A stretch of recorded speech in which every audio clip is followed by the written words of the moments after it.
Good morning. I mentioned yesterday, had somebody write to me and ask me, well, Jeff, how do you know when it's become your identity? We've talked a couple times, or brought up a couple of times, that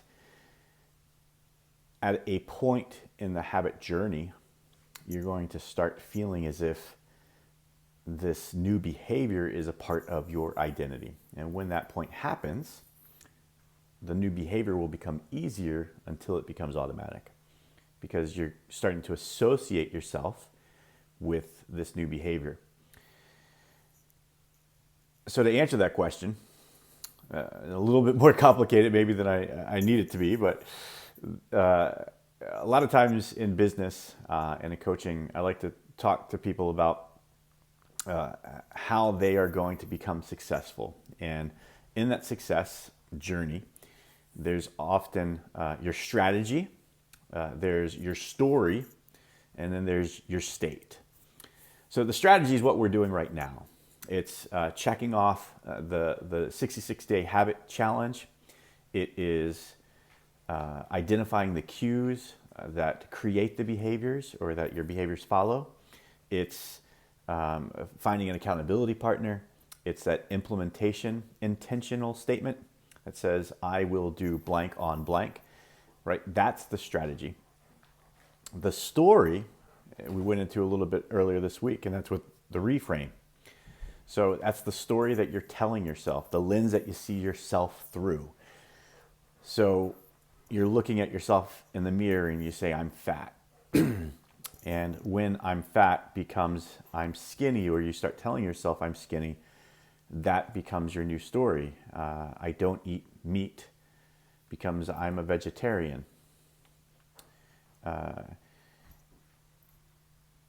So as you reframe the negative story into the positive story, you begin to start seeing that identity the more and more you do it. So again, some life hacks for this. I am lazy becomes I'm driven. I have a tough time getting up in the morning to I'm an early riser.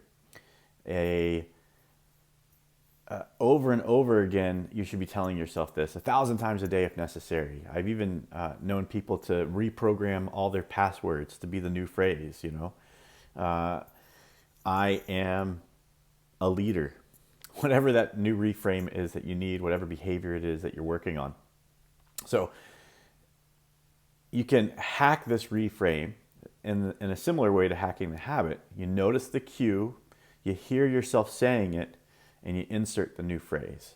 So as you look in the mirror and you become unsatisfied, you say the new phrase that will teach you to be satisfied. So I am, pause, skinny. I am in love with myself, right? It's going to sound a little bit like affirmations, and it is, right? You're creating a new identity for yourself. So the third part is your state. So again, that's strategy, story, state. So that state is your mindset, which is a real big part of this journey that we haven't spent a ton of time on. And we haven't spent a ton of time on it because my hope is that you came to this group and that you're taking this habit journey because you have that mindset. You woke up one morning and said, I am tired of being this way. You felt driven. You had some pain and you said, this is enough. We all go through that pain journey. I could do a whole hour on just talking about the pain journey, but we aren't moved into action until there's pain in our life. That literally happens in everything. When you have a pain that is introduced to you, that's when action happens. So I don't think you'd be here today if you didn't have some pain that you're trying to resolve, and hopefully this behavior and this habit helps to resolve that. So that state, that driven, that attitude, that accounts for like 95% of this behavior change, by the way, right? We're looking at your story, and then we're looking at the strategy. The strategy is probably just 1% of your behavior change. But the point is that strategy is the driving force behind the other 99%. Like having a system and a method in place to get you from point A to point B is crucial, but you never take that first step until your state is ready to move. There's a Nike ad that I've been in love with for a long time. I've posted it on my main page. I've shared it in dozens and dozens of talks over the years and trainings that I've done. And there is no finish line. It's a poster from like the 1970s or 1980s. You could probably find it online. In fact, I'll find it online and I'll post a picture of it in the comments with a picture of the words. So the words basically go, sooner or later, the serious runner goes through a special, very personal experience that is unknown to most people.